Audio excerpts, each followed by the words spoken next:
with a couple of people that I've been talking to this week, where there's this real concern, not necessarily with the millennial generation, but the generation now that's coming through, I would say probably 6th grade, really, up until maybe 18, 19 years old, where there's a real strong apathetic, like they are not moved by anything. And there's this fear where there's a series, I guess, that's out on Netflix. I think it's called, I forget what it's called. I think it was called 13 Reasons. But it's about a girl who commits suicide. And they basically starts with her committing suicide, but then it goes back and shows what happens to get her and all these different people that impacted her to this choice. And I guess it was very, very visual, and a lot of rape and just the scenes, the bullying, and you know what I mean, which is real life, right? Right. But I guess a couple people, somebody that I know, her niece, I want to say, watched it, and she's in 6th or 7th grade, and she wasn't completely not even bothered by it, like the rape scene, you know what I mean, like some of the scenes, and then the same thing with even a little bit older. And I guess the concern is okay, we know what television is doing. It is programming to a certain level. Right. Some of the people that I work with are now very cognizant of their vibrations, so they're careful about what they watch. Right. Good. And they were curious about, could I watch this and would it affect me? You know, what impact would it have? And so they're actually watching it with that, being very aware of how they feel, but how would other people feel? What is the real point of this, right? And is it going to be educational for bullying, or is it desensitizing? You know, what is the real agenda and what's really happening here? And so that is raising the awareness for people like us to this generation of they're completely apathetic. And I'm seeing that more and more with even some of the students that my daughter, you know, her interaction with people, I've raised her to be very, you know, worrying about what other people think and feel, not think, but how they feel, being aware of how people feel, right, not hurting people's feelings, the bullying, just, you know what I mean? Just being very sensitive. Right. I know that we are a lot of us are already empaths naturally. Are they making these things more every day to really layer that so that we don't feel as much? I mean, I'm wondering, what is your perception and your perspective on this? Well, I think that's a very interesting, this is a very interesting topic, actually, and I don't have training as a psychiatrist or a psychologist, but I do find it interesting to observe, you know, my own grandchildren. You know, they're beautiful children and they have lots of advantage. They're very, very blessed in that way. But I notice that they're so focused on themselves and they're very competitive, right? And it's a challenge. It's a challenge for them to recognize what someone else really needs. It really, and maybe it's just the age. They're 10, 8, and 5, you know, of course the 5-year-olds. But it is really, really interesting. You know, it is such a me-oriented world, and I think that they have so much that they do and so many distractions, and the games they play and all the computer things and their Kindles and their iPads and all of that. I think it's having an effect on their inability to recognize, you know, when they might be hurting someone, or when, you know, when it's unkind to say certain things. And they're taught like things like that at home. It's not like, you know, they're and they go to Sunday school, you know, and all that stuff. But it's interesting. It's fascinating to watch. It really is. I don't know how to describe it exactly, but I think Well, what you're we had saying. talked about it before, about we would be interested to find somebody the apathetic person, like to really try to understand how they're working. And last week we talked about how the two energies are on this planet right now. We've got the binary and the trinary, and the trinary includes the heart energy. And I'm wondering if that is what is being pumped out of the technology. Like, what is that? What's being pumped out of? You know what I mean? They're just basically hitting us from all sides. Right. I mean, if we understand the agenda, can we solve the problem that much easier? For me, I feel like that's just like understanding the matrix. Right. I You think can you're right, and I think we can. And you know, my 10-year-old actually had the foresight when she recognized that she was having some anger. She gets very frustrated at school, and you know, she was having some anger issues, and she's actually asked her mom if she could go to a talking she calls it a counselor or psychologist or whatever, a talking doctor. And she actually asked her mom if she could go to a talking doctor. Mm-hmm. And I think it's been helpful for her, because when she gets overwhelmed with emotion, normally it's frustration or anger, she removes herself, you know, and she goes to what she calls her safe space. Mm-hmm. And she gets a book or something and just chills out before it gets to a point where her anger impels her to do something hurtful, which is a really good thing. So, but You that know, is awesome. So right yes, there, now that is what the children need, because yeah, she has the guidance to know that she can go and talk to her parents and right, request things like this. And then they're offering and they're taking care to make sure that she has all the coping tools that she needs to be yes. successful, right? And to feel good and to prosper. And Yes, and you know, and they totally support her in that. You know, their response was, "Of course, let's go," and you know, thank you for coming in and talking to, you know. So she, as I said, she's very lucky, you know, in that way. yeah. So, but let's say 90% of the children don't quite They have don't that. have that. No. Right. And that's the, I think, the issue. When I was putting Amaris in preschool, I had to fill out this questionnaire, and it was asking like different milestones, basically like what she's doing. And some of them were like, can she go in the cupboard and get her own bowl and pour her own cereal and make her own bowl of cereal? Now, she's 4 years old at the Right. time. Right. I'm like, I just started letting my 10-year-old do that. Right. I know. I hear you. I hear you. So what I think, and so the question wasn't really, the question is, I think, to see what parents are really not doing. Not so much about how independent is your child. It's Right. there's a balance there, right? Yes. And sometimes we can be overly, which I know I'm you know, definitely do. I'm sometimes overly sheltering, but I certainly would. I mean, the other way, you know, Yeah. is there's just too much exposure. And now there is a small percentage in the past that whatever their surroundings and their environment was, they would sometimes break away from that. And I'm one of those people. Like, I was not going to stay the path that the rest of my family and everybody around me was on. I Right. needed to get as far away from that as possible. So I did the opposite of everything. I didn't Right. go into what everybody's doing, but most of us do.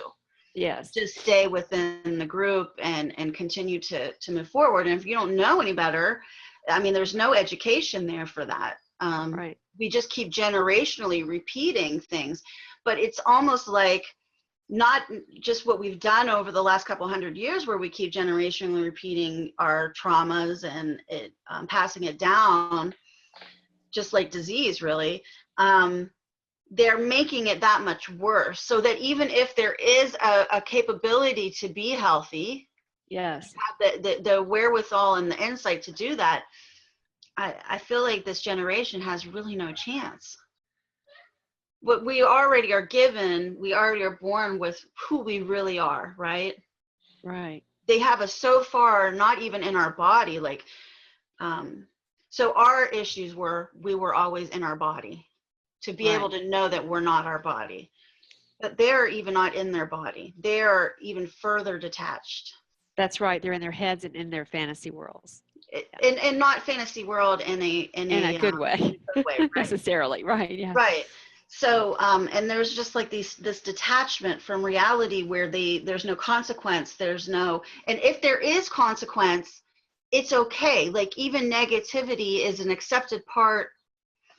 Do you understand what I'm trying to say? Yes. Like it's Yes. just so, I've had a couple experiences.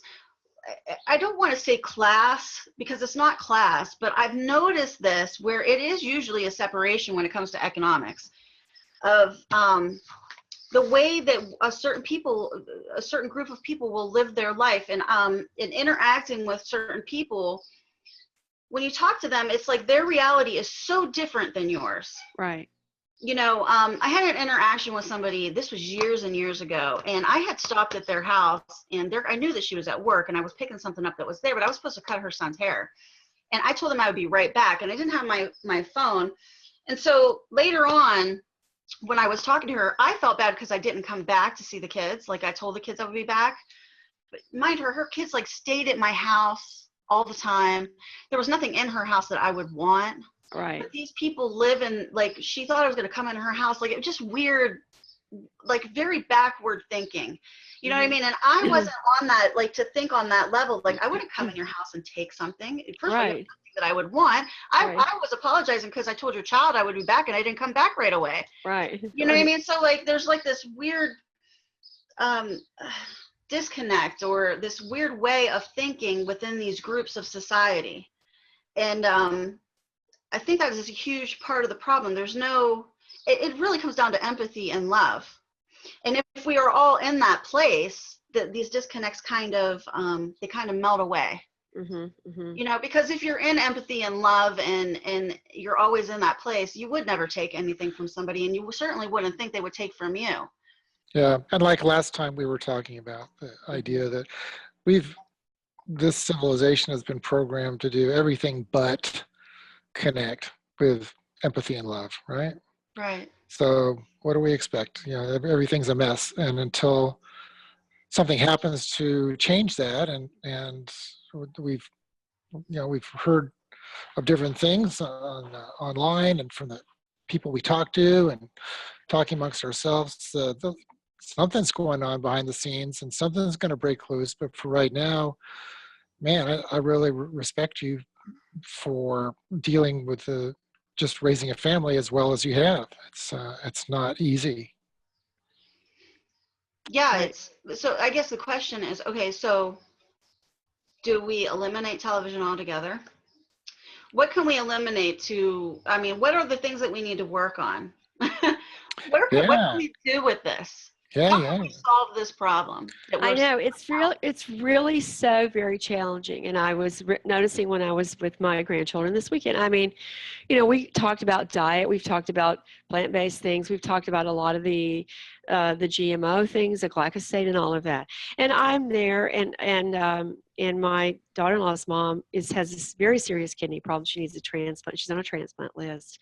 And we were talking about diet, and one of the people that's our closest match is a brother, but he has high blood pressure. And we're learning that we can impact our health in a major way. Like we can eliminate heart disease, we can eliminate heart surgery, we can eliminate blood pressure medication and all those things just through diet. Right. Real quick, I did watch the What the Health. Oh, you did? Cool. Yes. Well, we'll talk about that in a minute. Yeah. Yeah. And so I'm there with my grandchildren, and I can see that it's so hard. I mean, they're doing a few things like eliminating dairy. They're doing almond milk and various things. But I just watched the whole scene of the games they play, the Kindles, the food, and I can see, to make a major change like we're talking about would be really very difficult. Mm-hmm. So I have lots of, it's very impressive what we have to deal with. We didn't have to deal with these things when we were growing up. We didn't have this sort of food poison and all the stuff that we talk about. Mm-hmm. In that time. And it was such a different world. So I can see, and they watch TV, they watch movies mostly. They don't really watch TV shows, but they watch some of the movies. They watch Moana and different things. but it's hard. I think it'll be hard to stop it all because all their friends have it. It's all part of the whole, the whole framework of the world in which they find themselves. Yeah. You know what I mean? Yeah. So I think modeling behavior is really one of the, one of the most, one of the most accessible things to do. Like all the work that you've done on yourself, that obviously has an impact on the people around you. And so, that would be the first thing, right? To keep working on yourself, and that whatever behaviors come about as a result of your working on yourself, are the modeling that your kids The see. kids are listening to and going. But on the other hand, as her question directly is, do you stop TV? Do you stop game playing? Do you limit? I mean, what? Because all their friends have, it's a peer thing too, all the friends have it. All the friends have, the games and the apps on the computers where they can do all these things. So I really don't know what the answer is about all that. I mean, maybe it's about, okay, so you're right. It's about starting with me. And that's how it started. Okay, what we watched with the health. That's why I wanted to let you know that. Who That's the beginning of you and Ian or the family or who? Me and Ian both. Okay. Just out of curiosity, were the kids around while you were watching it? No. We do when they go to bed, we get to watch one show before we go to bed. Oh, okay. That's good. That's our bonding time, husband and wife. Well, so do you want to talk about that now, or do you want to keep going with your train of thought now? Well, no, this is part of it. This is part of it because we obviously were already thinking about doing diet changes, and that really, there was so much information in that film about how we can change these things like blood pressure and all these health issues with diet alone. We can get out of this mode of thinking that doctors and everybody else have trained us that it's not about treating the symptoms. It's actually about getting to the root causes of the disease, which 9 times out of 10 can be treated with diet or prevented altogether if we have the diet in place from the get-go, right? That's right. So we did start implementing a lot of these changes already, and I haven't really had a hard time with getting the girls to do it. It's the way that I do it and how hardcore am I going to go at it, right? Yeah. Sure. So today for lunch, I made, before I came to get on the call, I made with fajitas, I put peanut butter and honey, these banana, you wrap I got multi-grain fajitas, and you wrap it around. I know they are a sucker for sweets. They love sweets.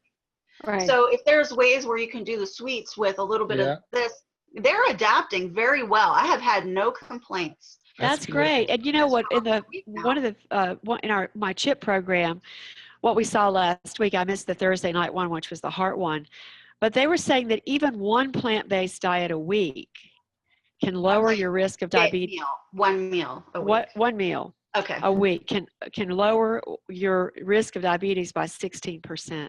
Wow. So if you're doing that, that's pretty huge. Yeah. Yeah. So this actually came up in my Friday class about nutrition. And we're going to start with that. I told them I'd do some research this week and find things that work for the whole group, right? And they give me 30 days to work on it. Give me 30 days. And if they don't feel better after 30 days, go back to whatever. But I need a 30-day commitment. Right. Because with a lot of people that are on different programs, they don't get sleep. Sleep is an issue. Sure. Right. Too much. Your body's really been worn out. And so even though some of them eat healthy, their body isn't regulated enough. But okay, so I'll get back to that later. But so it starts with us. We started with the diet. The girls are adapting. We don't watch television. We watch one show, but we really watch what we watch. Because of the vibration issue. And subconsciously, I'm sure the kids are picking up on that. Right, and that's what I mean. And so the people that I've worked with and mentored, they are I never said don't watch television, but what happens? They're so aware of their vibration. They start watching TV. They're starting to feel the impact of it, your empath, whatever that natural ability is that we all have. How we pick up these energies, or we feel certain things that impact us in certain ways. Maybe it triggers something from our past, but we really carry that with us. What we're seeing on the television. Yeah. Right. It very deeply impacts us. Yeah. So even though I didn't say not to do it, they're very aware of how it's impacting them. So they stop doing They're it. naturally starting to do it. Oh, that's Right. great. That's great. That's So you great. actually noticed that, huh? Yes. Beautiful. So I'm wondering if that's like, is that part of the answer? Like you said, Yeah. it starts with you. And Yeah. so when you're sharing this with other people and we're so aware of our vibration and our energy, this diet change, because I am so aware of my energy and how I feel, I immediately feel better since I got rid of the meat.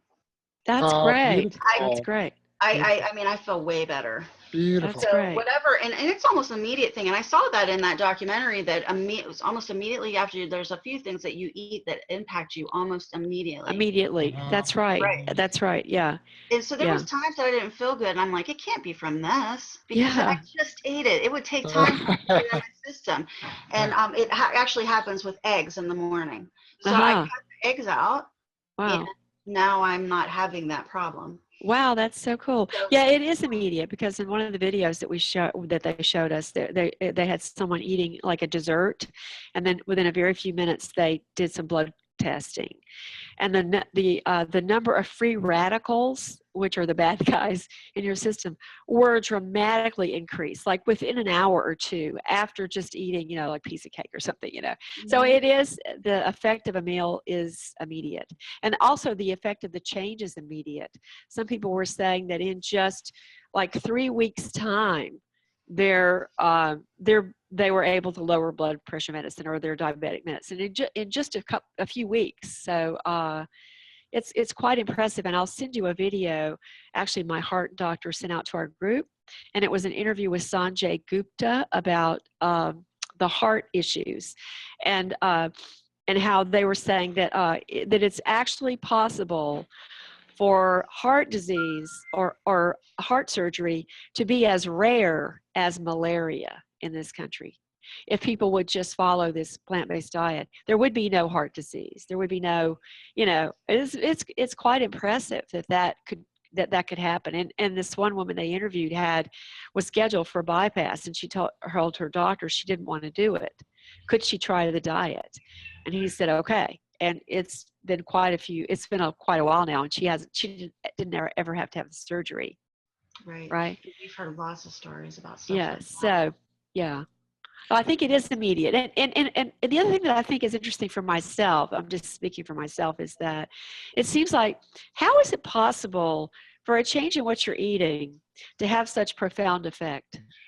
You don't think about, you're eating, we're eating lots of food. We feel full.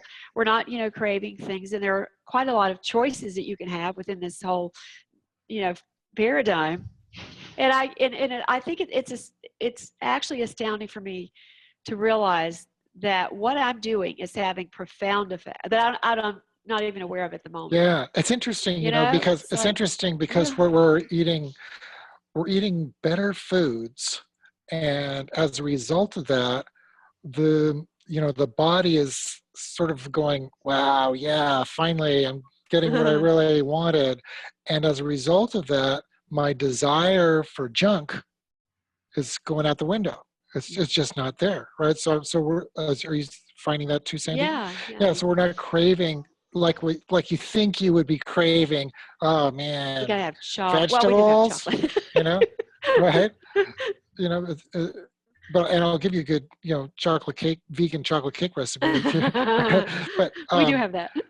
I was thinking about for your meeting on Friday, one of the things that you might recommend that we find delicious. It was the first thing Sandy introduced me to out of this diet book, vegan recipe book, is a shake that you make in the morning, and it's got kale in it, but it also has like a frozen banana and pineapple and little lemon and lime and ginger. And that's kale. it. Yeah, so and good. It's delicious. It's sweet, and it's naturally. There's 2 tablespoons of honey in there. That's okay. But as far as what your kids they would probably go love for it. You probably love it. And it's a way to get kale into it. And we have you the know? almond milk or something. Isn't it almond milk that we have in that one? I can't remember. Maybe it's just water in that one. I But think anyway, that's just very water in good. that one. Yeah. Mhm. Great recipe. Yeah, that's actually what I remember. I have my shakes in the morning. That is what I Yes. do. I buy it's so simple. I mean, you can go to Walmart and get a big bag of mixed fruit with the kale in it. Mhm. Yes. All you do is put it right in the blender. And it's you're ready to go. Yeah. Really? Yeah. They Yeah. sell mixed fruit with kale? They do. They sell Cool. yeah. It's so good. I mean, yeah, it's not difficult. Like you Yeah. said, if you had, like you said last week, if you had the recipes, it's really about being prepared. Yes. Yes. And that is really the biggest key. And what happens is if you're not prepared and you have the other stuff already there in your refrigerator and you haven't cleaned the stuff out and you haven't gone through this change, it's so easy just to revert back and do what's already there. Yeah, there's That's right. only a Especially if you get hungry or a little tired and you haven't had time to plan. Right. Yeah, And it's that's easy. the problem. That was the Yeah. problem for me. Yeah. And then once I eliminated that, and we talked about this last week, David said, well, if you had the recipes and you were prepared, and that was it. Once I thought about it, that was really it. So once I found a couple good sites, I had a couple good recipes, just like you said last week, David, you're absolutely right. Great. It went along, and then I pulled some stuff out of the refrigerator. I kind of reorganized all the cupboards. Yeah. That was it. That's what I needed. And now it's flowing. Very Nice. That's great. Yes, it was prior with the junk. It's Yeah. just easy. It's just a reorganizing, revamping, and it still flows just as good. It's still, it tastes great. Everything tastes great. Yeah. It's actually better. It actually I tastes know better. it does. It's really interesting now. But the big thing for me are the energetics of it. Like I have really noticed just my body feels different in just this short period of time. Yes. The energetics, the vibration. Yes. And so to say that eating meat is that it doesn't matter what you put in your body, that it's all about your vibration. I really can tell you that what's happened is, so I went through this high for a few days last week. Mm-hmm. Where I literally felt like I was on acid, even though I've never taken acid. I've done Wow. Disclaimer. All the colors were bright and everything Wow. Right. and I was just in this bliss for days. And then yesterday it finally went down. But what's happening is when it goes back down, my normal is now where my high used to be. So now, so when I would go down, right? And I would feel right, and I was like depressed and all weird, and things were creepy, and I want it back, and I couldn't get it back the way I was, right? Right. But now, high is really high, but my low is not low. It's what my high used to be. So I really do believe it has something to do with having the consuming animals. Yeah. Right. That's the thing that I cut out, and that is the change that I've been seeing. And Wow, that's cool. Well, and it's also the toxicity, right? As well as the animal meat itself and the slaughtering, practices and all of that, which I think impacts the food, right? Yeah. That energetic, and so it's all the toxins and the antibiotics and all those kinds of things that the meat also contains, right? Which affects us. Well, a couple years ago, I had talked to Ian about, this is when we cut out red meat a long time ago. We used to be, probably about 10 years ago, we were a steak and potatoes. I was grilling every day, even in the winter. We had one of those big Mac Daddy grills, and Right. we loved our meat, right? So a couple years ago, we took red meat out, and we were only doing fish and chicken until I watched that What the Health. Changed my perception on that. There you go. Bye chicken and bye fish. Yeah, right. Okay, so yeah, I'm good on all that. I don't need that in my diet. But the big thing is my mother-in-law. So she occasionally picks things up at the grocery store when she's out. And when we were going vegetarian, or mentioned that we were going to only do chicken and fish, we never told her that. Ian told her we were going vegetarian. And of course, what about the kids? That's the big whatever. Yes. And she came over and told me this story about one of her girlfriend's daughter has all of these health problems, and she went to the doctor, and come to find out it's because she's vegetarian and she's not getting the proper protein, right? So in the video, and I told her, I said, well, we forgot to tell you that we're still doing chicken and fish. So she immediately was trying to, you know, this is how people react when you're making changes in your life. So That's right. they're very aggressive, and we found that several times with my in-laws, that they can be a little aggressive when you're kind of shaking their own paradigm. That's right. And here's another thing that I think is really interesting about people who go onto vegan diets, is that they just stop eating meat and sometimes dairy.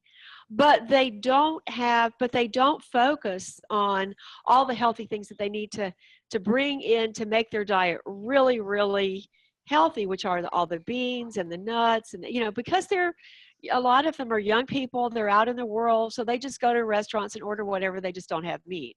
And I think that, and also it is important to have like B12, right? And it's important to have sources of protein, which is something that you get from the lentils and the beans and all of that. So I understand why people can have an issue, but I think the main reason they have issues is because they don't have the education to really bring in the full focus of the vegetarian range of what they should be eating. Well, what they said in that movie is it right there. Animals don't produce protein. They eat plants that have the protein in them. That's right. That's how they get the protein in their bodies. And I didn't know that. I honestly didn't know that. I thought that the meat actually gave it to you. I had no idea. It was the plants they're eating that give you the protein. So come on. You're getting that you're getting the protein directly from its source. You don't need the animal. The animal. Do you mean to say that the meat industry has been misleading us?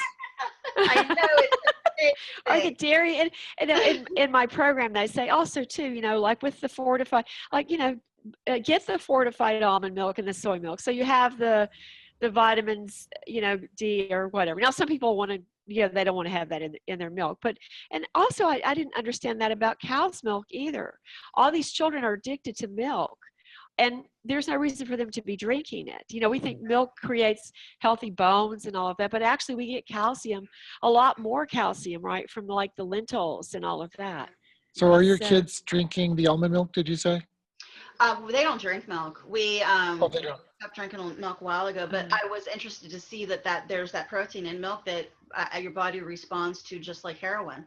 Right, yeah. I know it, and I can see it in my grandson, who's just turned 3. He's got to have that bottle before he goes to bed. I mean, he has a sippy cup, but he takes it and he asks, you know, you can see there's like an addiction for that. It's part of his bedtime ritual also, of course, you know, kids have that ritual, but he's got to have all of his blankies and his milk, you know, and another big thing with that, what the health was, the women, if you've had breast cancer, because I've had breast issues, so have you, that eating yogurt, even though that's the main sponsor for Yoplait yogurt with the ribbon, and you collect the tops from the Yoplait yogurt, but if you eat yogurt, that you're like 49% more likely to die of breast cancer. Yeah. That's right. Crazy. And they're the main sponsor for the breast cancer.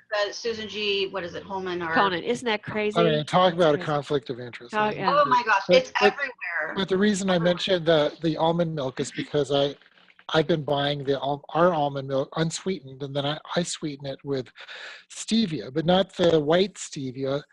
A friend of mine turned me on to green stevia. Have you heard about that? Mm-hmm, mm-hmm. Okay, yeah. So then the green stevia doesn't have that sort of bite to it that the white stevia does, so it's a lot smoother.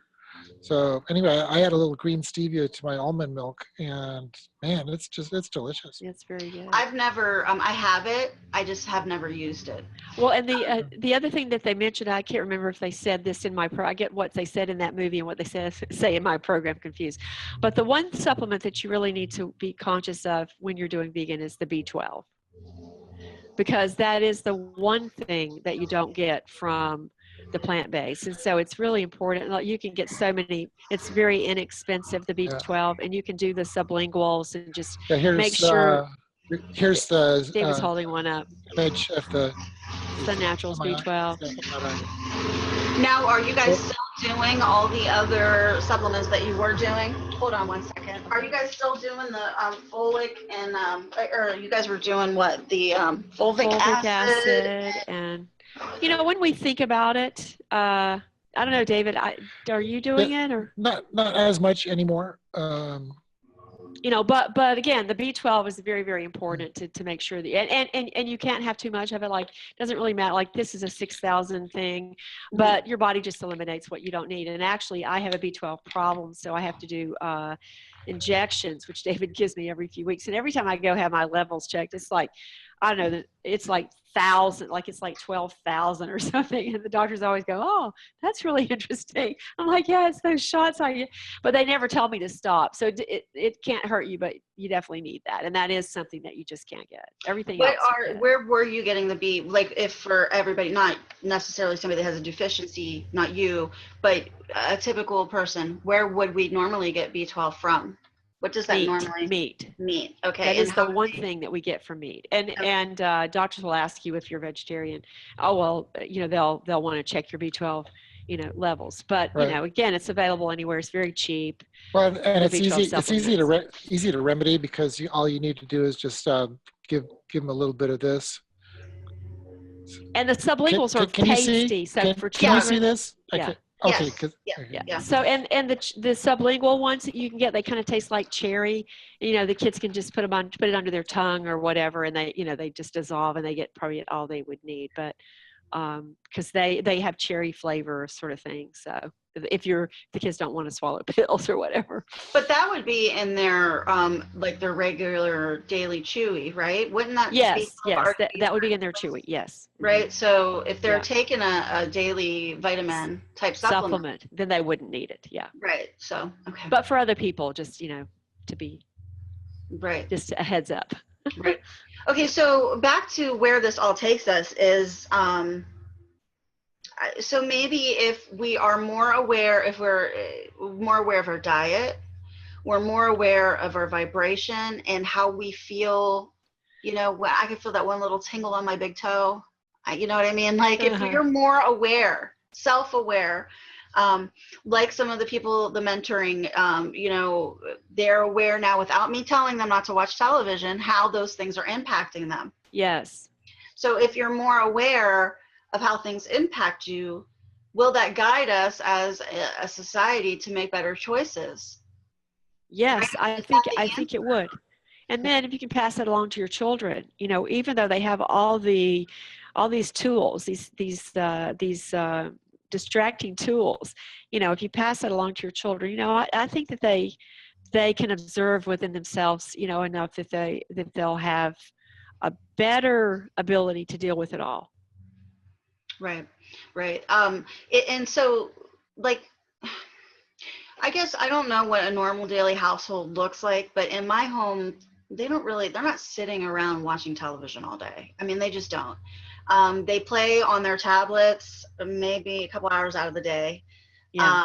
My daughter's not on her phone all the time. She's not, so they can have the technology, but I guess it's what other things are they doing? If they're not being led to do other things, like taken outside to play and going here and going there and having that the interaction with their family, and like we sit at the dinner table and eat together. Yes. Yes. If they're not having that, then that's going to give them the time to just be absorbed into the television or the tablet and the computer and the technology. That's right. And I think too many people rely. Yeah. And I think too many people rely on that technology. Look, they're busy. They got jobs. They've got pressures. They've got, all kinds of commitments. And so it's so much easier when their child is over there just playing all the games and, out of their hair, I understand that. But on the other hand, like you said, I think it's really important to have some limits about it, encourage them to go outside, encourage them to talk as a family together, have family time. I think that gives is that when you do those things, there's no time to be sucked into that's all that controls their lives, That's right. All those things going on. So it is kind of trickles down. And I guess the idea is for the normal person who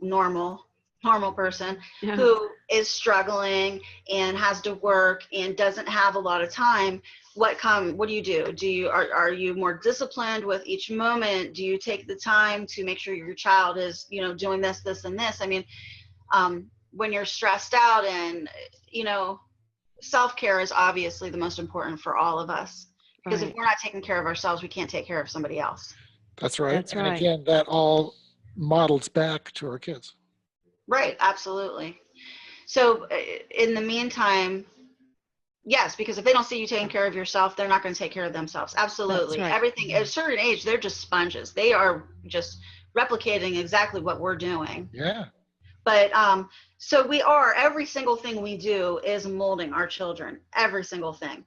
But in the meantime, as far as, I guess, what is the answer for those of us that are, working 8-12 hours a day, that already don't have the coping skills and stressed out from work, and then the last thing they want to do is come home and deal with crazy kids, and so I guess that we're in a situation because society has they've put us in this situation. That's right. Where we don't have the time to we do have the time. I'm you know what I'm trying to say, right? Yes. And I think that that it's sad that that's how it is for people, but then if they have a recognition of their stress and they're willing to take the time to work with their children, that's a wonderful thing. Otherwise, I don't think there's a whole lot that we can do. Yeah, short of that, it's going to take, like we've talked about, some kind of huge the whole event thing coming down first. You know what I mean? And a whole new paradigm coming up from that. But if our children are strong, like, for instance, just free energy that we've talked about. If just free energy was allowed to come to the surface, look how many hours of the day that would free up for the average person. Right. Yeah. And I think if our children are strong, your children are strong, and they know who they have the kinds of family life that you're talking about, I think they're much more able to withstand the pressure of being around, like you said, like we were talking about the bullying and kids are brutal. They're absolutely brutal with each other, and they're learning that they don't communicate face to face. They communicate through electronics. So they say things that they would never say in person. So they can be very hurtful. And so I think that your children are better able to deal with that sort of environment, Yeah. in a healthy way than those who don't have that help. And so the program you were mentioning earlier about the young child, you hear it so often. They're bullied, they commit suicide, they do these horrible things so I think that that's one of the reasons why is they don't have the support, maybe, or maybe they do. I don't know. It's hard to know what, I don't know the behind the scenes of what in cases like that, but you do hear about it. And I just feel like the best of offense against our children falling into some kind of thing like that is to have that background, that support, that love, that space where they are able to talk and communicate and let you know when things are overwhelming to them, or they know they're safe to speak to you and all of that, and they get support in a loving environment, and they understand the frequencies and energies when they're young. Then I think they have such a great tool to help them navigate through those years when it's real tough. Open channels of communication. Right? Yeah, absolutely. That's like to be able to foster that between your kids and yourself is amazing. And I have that with my kids. And I just consider myself blessed that it all came through that way.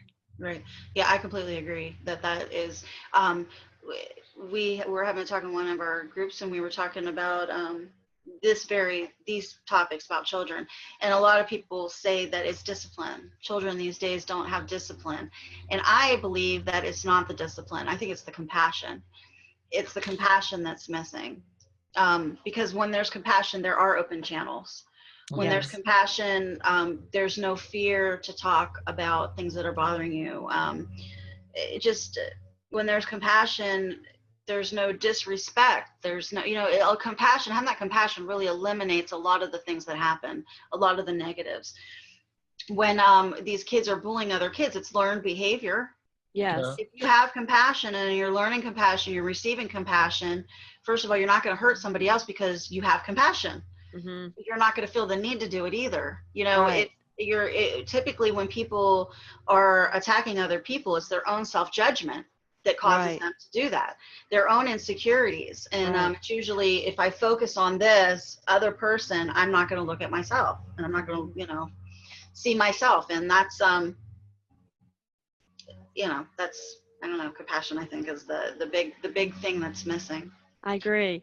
And on the flip side of that, what I sometimes get concerned about my other grandchildren, the ones in Atlanta, the 3 boys, because they're all so sensitive and so kind.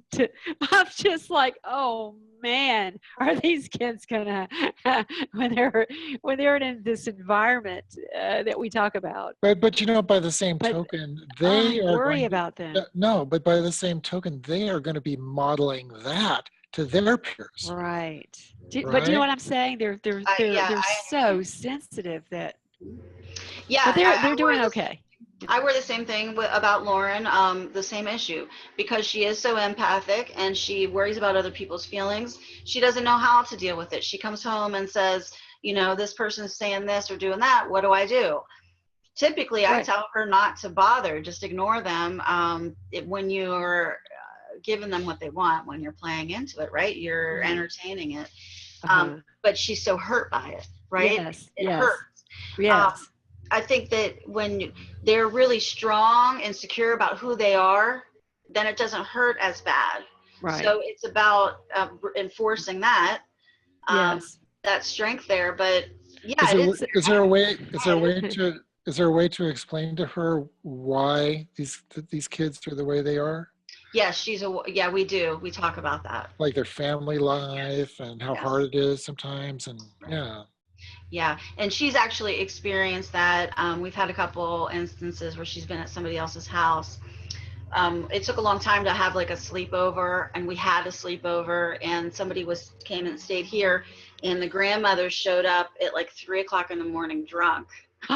Mm. oh And man. said that so that was her first sleepover, but also her first interaction with understanding like what these people's home life might be like. Yeah. Right. And then later Right. on, that girl had a birthday party of some sort, and it was like nobody really came, and they weren't prepared, and what the home was like, and so she got a good view of what was going on. Do we have somebody joining us? Yeah. Hi, Hi. Delina or Delina? You can unmute if you want, or not, or you can just listen in. But yeah, so Hi. that actually takes me to one of the other questions that we were talking about when we were talking about TV and the different things that are going on in society that are really trying to shape us, the way they're trying to shape us, is do we need a dualistic society? Like, what would happen if we did solve all these issues and we were able to get rid of this negativity?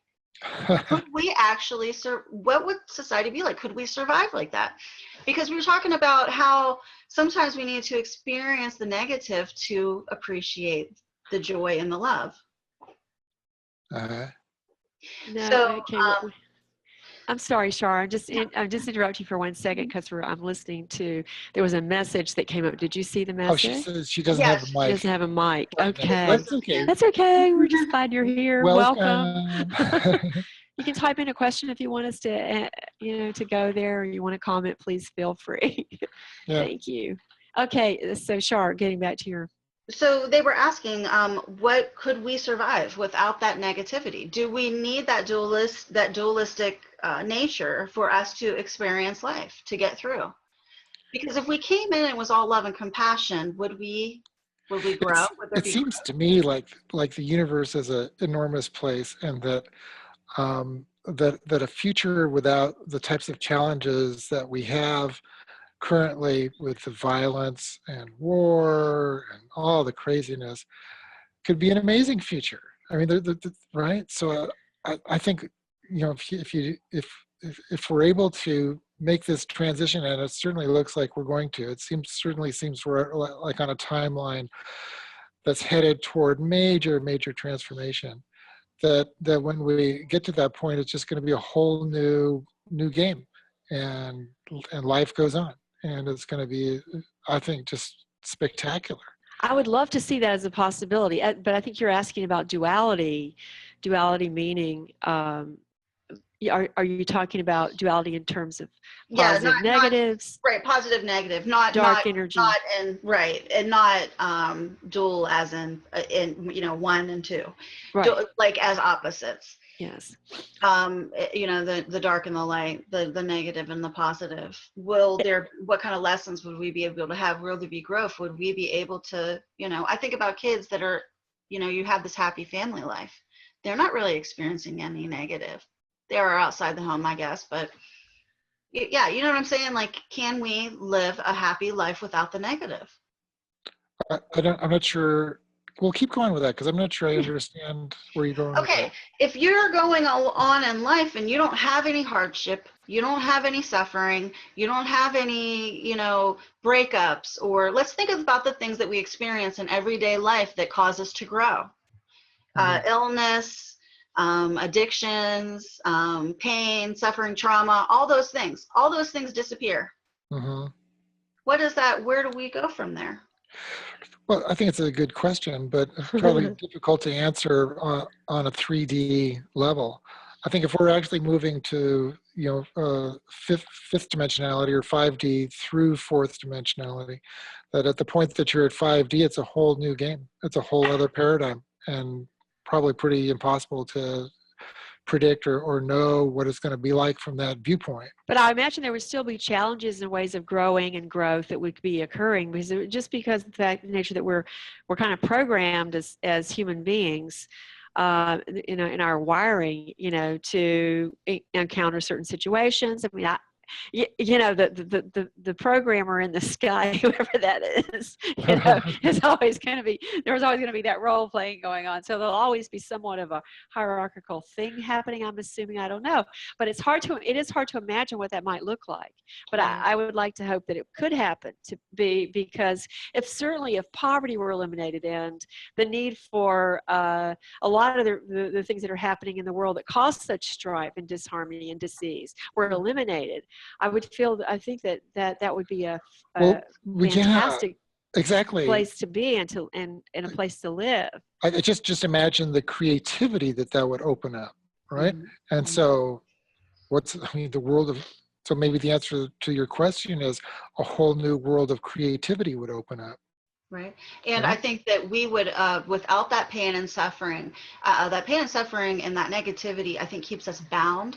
And it provides these filters. And so with those filters removed and that being released from being bound in those ways, you're given, in a way, the same creativity, but a way to really blossom as who we truly are without fighting through the filters all the time. That's right. As who we are as awareness and our full capability. But so yeah, they were asking about that, and I'm like, you know what, I really have to, I think I'll bring that up on Sunday because I'm not sure. And so in talking about it, what it reminded me of is my very home, what I've created here in my home, and constantly sharing that compassion, changing our diet, not watching TV, really just being aware of how we are energetically. And so spending that time with my children and just all the things that we do, that I've created this environment. There's no negativity here. Right. There's none. And we're happy and we're growing every day. That's constant magic carpet ride, right? Yeah. Yes. So I don't have the duality here at home, and I'm getting along just fine. As a matter of fact, it's awesome. Yes. Imagine if it would be wonderful to imagine a world in which that were the case, where there was caring for other people and things just kind of naturally flowed, and whoever needed something got it, and it would be a paradise on earth. That would be great. So I guess we really don't need that. I can see a world where we don't need the negativity. We don't need that for growth. We can still grow without it. Yes. I think the humanity over the centuries and over the millennia has gone through such a learning curve as a result of all of the negativity, and that now that phase has served its purpose, and now we move on. Can you just say what Alina is saying? She said, we can't understand what type of challenges we might experience in the 5D world using a 3D intellect. She's absolutely right. That's absolutely right. Yeah. So we just don't know what that would look like. Right. I'd think like to that, try it out to see. absolutely. I think that when we are on the path to that 5D by really being aware of our vibration and the changes that we've all made to our lifestyle, Delina says, me too. Woohoo. we are, as we remove these filters and these layers, I think we're starting to get a little taste of it, because I think a couple years ago, how my mind was not capable of even understanding some of these concepts and how it's grown. And I finally get things that I could never get before. And it's such a deeper level and understanding.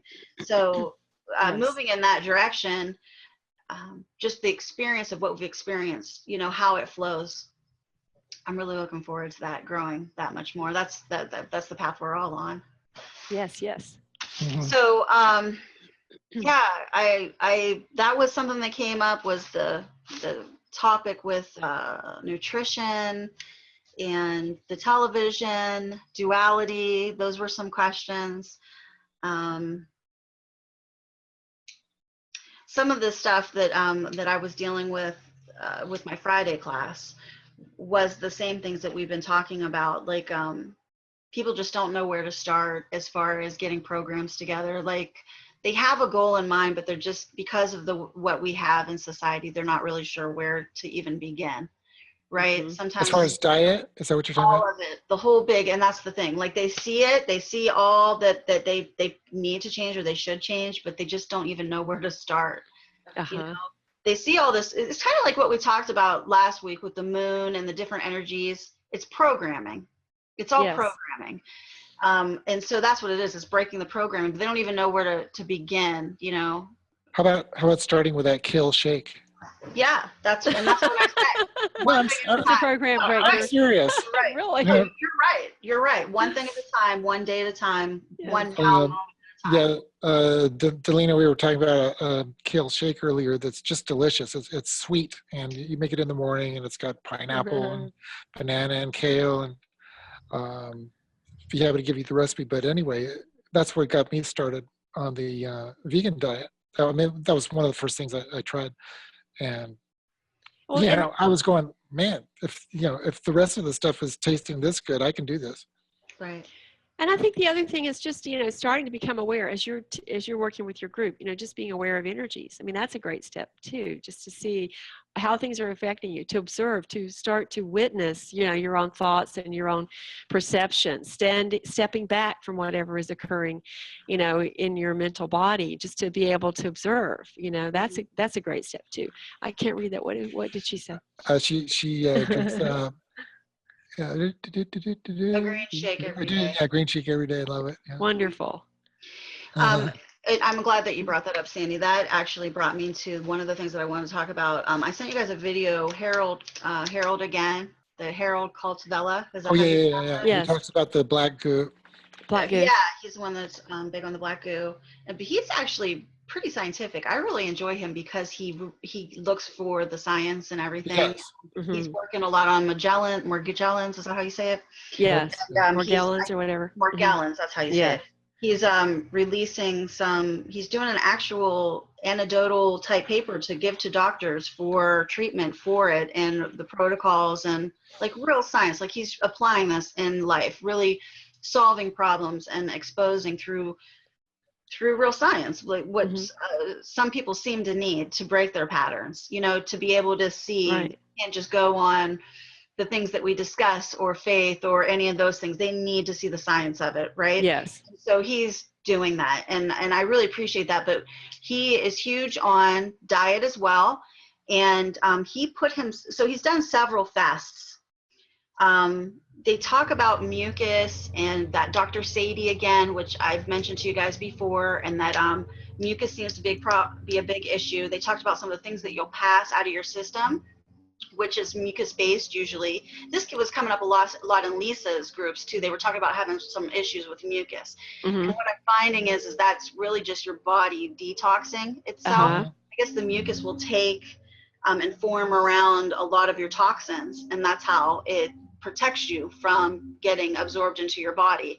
I see. And so when you pass that, but he locked himself in a room for 30 days. Wow. to watch his patterns, to figure out what his patterns were. Uh-huh. And I was floored by this. Like, I would love to do this. Now, like he would sometimes he would lay down, sometimes he would sit up, he would light the fireplace. Like, he completely was cut off. He meditated.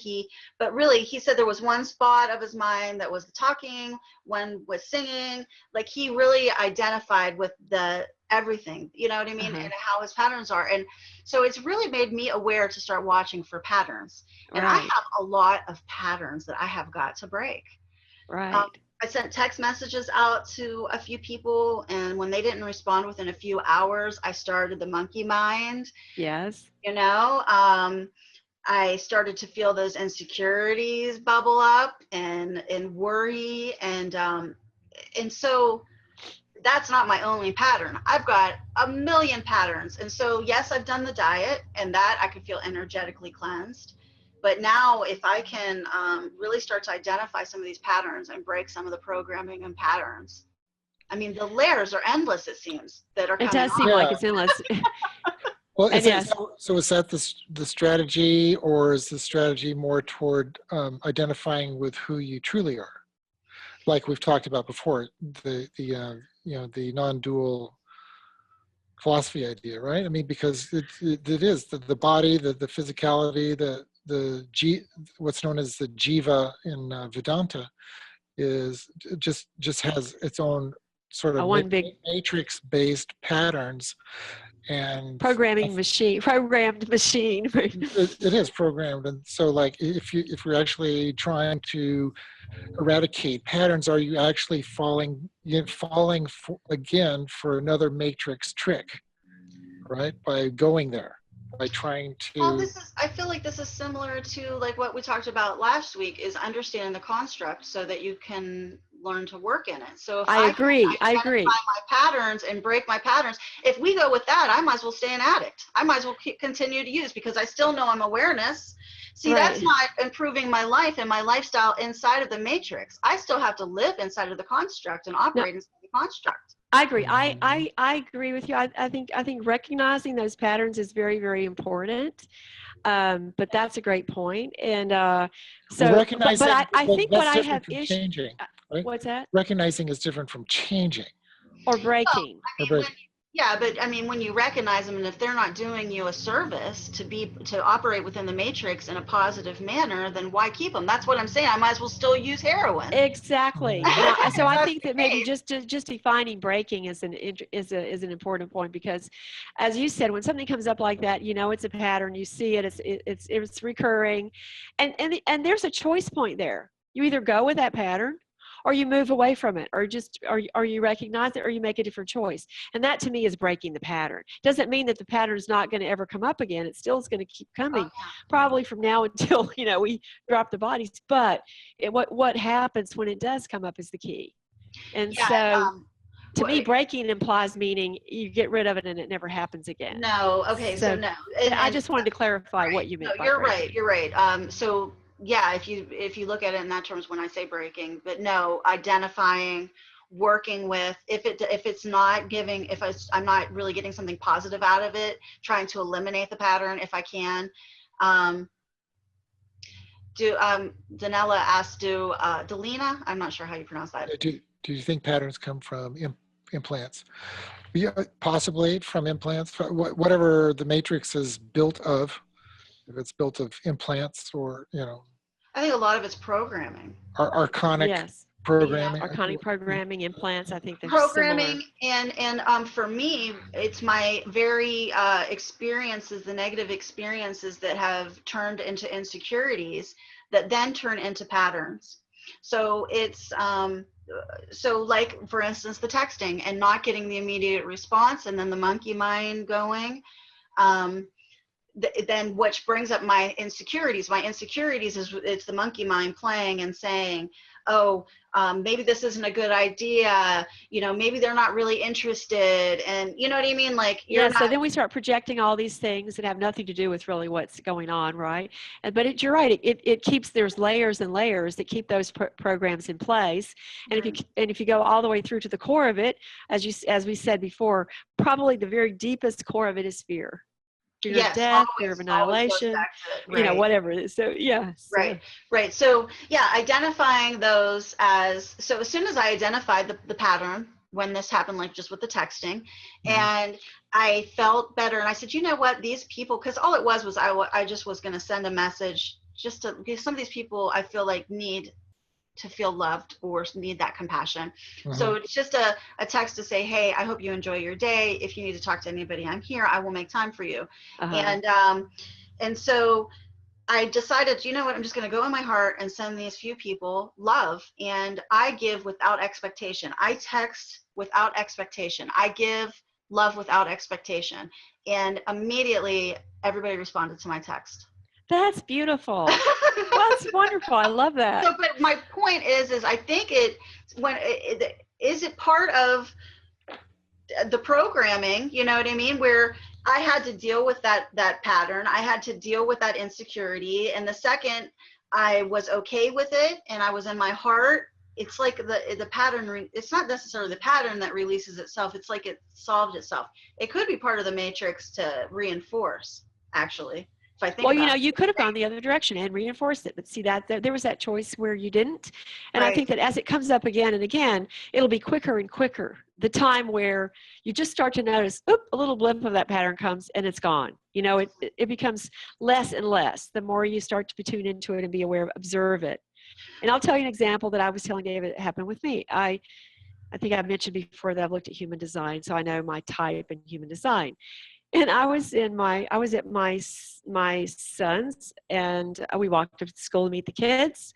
Her mom was there, and all of my daughter-in-law's friends came up, and we were all standing kind of in a circle. All the friends started walking up, and they're immediately saying, "Oh, hi, Bibi." That's her mom, giving her a hug. "How are you?" Every one of them, there were 6 of them. Do you know that not one of them even made eye contact with me? They did not. I was invisibly standing there. Now, in the past, I would have gotten my feelings hurt about that, right? But I thought it was fascinating because I know in the human design system, you know, I'm a manifester, and that just, it has a whole different meaning for me of what I won't go into it right now. But that has typically been an experience that I've had. And I just thought it was fascinating because here I was with this manifestor energy standing there, and not one person, not only did they not say hello, they didn't make eye contact, you know, with me. And there would be a time in my life, as I said, when I would have gotten very hurt, but I just thought it was hilarious. And I was sitting there just observing it, thinking how interesting and how blessed I am to know about this whole human design system. So I don't take it personally. Where did you say you were at again? I was working with human design, so I'm a manifestor, and it just means certain things. No, I mean, when this particular incident happened, where did you say you were again? At your son's daughter's we walked up to the school to meet the girls when they came out. Okay. You know, and all the moms go up. We're all waiting, you know, for the bells to ring and the kids to come out. And it was Jenna's mom and myself and Jenna, and everybody was like, you know, running up to Bibi, you know, hugging her and all of this. And it was cool. But just what you were saying, once you recognize whatever it is, the programming or your energy that you carry or whatever, it's so much easier not to take things personally. And just to, I think that great example that you just gave is beautiful. But it starts with the awareness of those patterns as they're coming and the self-talk that comes from that. I could have easily gone into you see, they don't like me, no, my life's blah, blah, blah, blah, blah, blah, blah. It sounds crazy, but the very first thing I thought was, what if you vibrate so high that people don't see you? I mean, like, what if you're not in there? That's the very first thing I thought of. Like, what if you're vibrating so high that you're not wholly in their dimension? Oh, hey, I'm going Yeah, to write I that mean, down. No.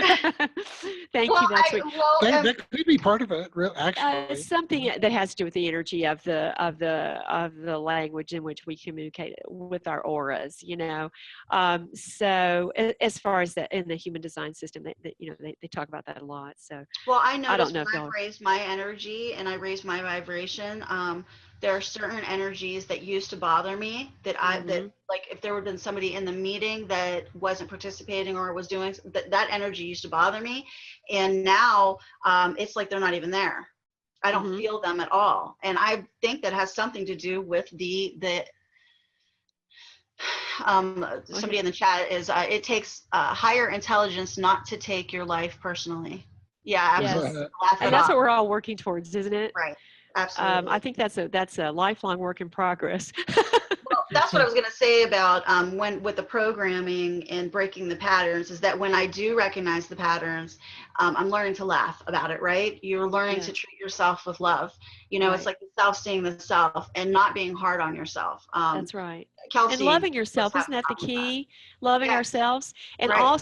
And also this, I think such an important key, patterns and all, is to embrace ourselves and to embrace our divinity, our awareness, our consciousness that we bring into the world, and to acknowledge our beingness and in total love and acceptance. No matter what, even if we went off and took it all personally, you know what I mean? But it's just so key to love ourselves. Well, Alex Collier was talking about that Oh, today that's or the right. other day on Friday. In You that guys call. sent me that. I was talking about love with Kelsey. You sent me the message from Alex Collier, the exact same thing about you have to love yourself to love others, which we already know, but how we don't know it. Again, it's the where we don't necessarily give it its merit. We don't apply it like it needs to be applied. And I believe, especially when those patterns come up, that's when it's hardest, isn't it? yeah, When those patterns start going and that voice in our head starts saying whatever it says, that's a more difficult time to absolutely. embrace ourselves, to love Absolutely. ourselves. I think it all comes down to love. At the end of the day, everything that we're teaching, everything that we're learning, everything that, everything, it comes down to love. If love was as available, as strong as all those things, it would really eliminate all of it. I mean, I believe that's Absolutely. the core energy that we really need to be more in tune with. And that's being more in tune with who we really are, Mm-hmm. right? Who we fundamentally are. I wrote something earlier today that I wanted to read today, having to do with the discussion we had last week about the matrix and sort of living in the matrix and breaking out of the matrix and Oh, great. Let's hear it. all that. Are you ready? We're ready. Okay, so this is a series of questions based on the idea that we're all living in a simulated reality. In the world of video games, we assume a fictitious identity called an avatar. The avatar can be likened to an alter ego. An alter ego is sort of like a second self, a self distinct from our normal personality. If we're living in a vast computer simulation, as the movie The Matrix suggests, then is the person we think we are just a computer avatar or digital alter ego? And if that's the case, is that it? Or is there something more to our identity? Like in The Matrix, we are unwittingly, like in The Matrix, are we unwittingly powering the Matrix? Has our creative essence been hijacked by parasitic forces to create the holographic matrix we call life? If so, then what does that say about the depth and breadth of our creative essence, our true existential nature? Going back to the computer avatar analogy, is it reasonable to equate the electrical power source that animates the inner workings of a computer with our human creative essence that magically, though unwittingly, animates this holographic reality? If so, then that begs the question, who or what is our actual identity? Are we simply programmed avatars, or are we their programmers and power source? Are we mortal humans, or are we their creative essence? So what's the bottom line? Logic suggests that our origin or existence as human avatars springs from, is dependent on, cannot exist without a power source or creative essence. The core question then is, how much of a stretch is it to suggest that our true, primary, essential identity is not our limited human avatar identity, but creative essence itself, that from which all things arise? Awareness, consciousness, bliss. Very good. That's I've been thinking about those things a lot lately, especially hearing Lisa some of her recent shows, and they were talking about going home and breaking out of the matrix in a way. The one lady was talking that she's talking about experiencing almost like a dual reality, right, where she's seeing the veils lift basically. And so when I'm listening to different shows and I'm hearing a different verbiage, so they were talking about Armageddon really means the unveiling, and then I'm thinking about the energies changing, and we were talking about these planets and the spheres that we're seeing. Are they really already there? And because the vibration is changing, we're just now starting to see. And as the vibration change, is that the lifting of the veil? All these things are already around us and we just don't see them. And am I in like this body who has Alzheimer's that's stuck, and I'm experiencing a whole different reality and my body's somewhere else? You know what I mean? And sometimes I come in and out. Or am I, so I've been thinking those very same things daily. Wow. Where I almost feel like very strongly that I'm in a holographic reality. The one lady's name is Charlotte too. Yeah, on Lisa's show. That's sweet. And yeah, that was very awesome, Dave. Yeah, cool. Yeah. Thanks. Cool. Yeah, so I know, I hear you. It's very interesting, isn't it? I just love this. This is great discussion. Thank you, everybody. Is everybody else feeling that way? That so close to, like, not waking up, but figuring it out? Like, and then I also feel this deep, disturbing feeling by it. It scares me. Oh, really? Yeah, it's I have this deep this fear with it in a way, Yep. I Yep. think. Yep. I think everybody. Yep. Yep. Yep. To that. Yeah. So these things have really been on my mind. And everybody's been talking about it. I'm not the only one experiencing it. Oh, sure. That's true. Yeah. Yes. Now, I think we've talked about it before, and there is an underlying sense of something you just can't quite put your finger on. You feel like it's so close, like the veil is so thin that you can poke through it, but then it's not quite there, Yeah. It's and like there's a sense of exhilaration, and there's also this sense of like this really dark, like, wow, something, rumbling, I don't know. It's really weird. I just my other concern is, okay, so I concentrate on that just awareness, and that is my 0 point for me, like my recharging station, right? Of being who I truly am. But then sometimes I'm wondering if that is that part of the catch. Like I'm really starting to question all of it, Right. So is that part of the net? That's a very healthy attitude. Yes. Well, George Kavassalis talks about all systems are sort of set up in sort of a way of a trap. I don't know. It seems like Vedanta is for us so far anyway, it's one of the clearest system, because it's not a philosophy, it's not a religion. It's in that sense, it just sort of explains a lot of the things that we've talked about, like how the mind is working, the programming, our wiring, and then what's the bottom of it all, what's the container for it all, So in that way, we're relating to that. But I hear you. Yeah, in the chat, she says, because what if there's more of the same on the other side? And that's something we've talked about, is what if it's just more constructs? We move from one construct to the other. It's just, we're more of the same. And so when do we escape? And this was my fear. I don't want to go back to source. I want to keep experiencing. Right, right. So I can't complain about experiencing.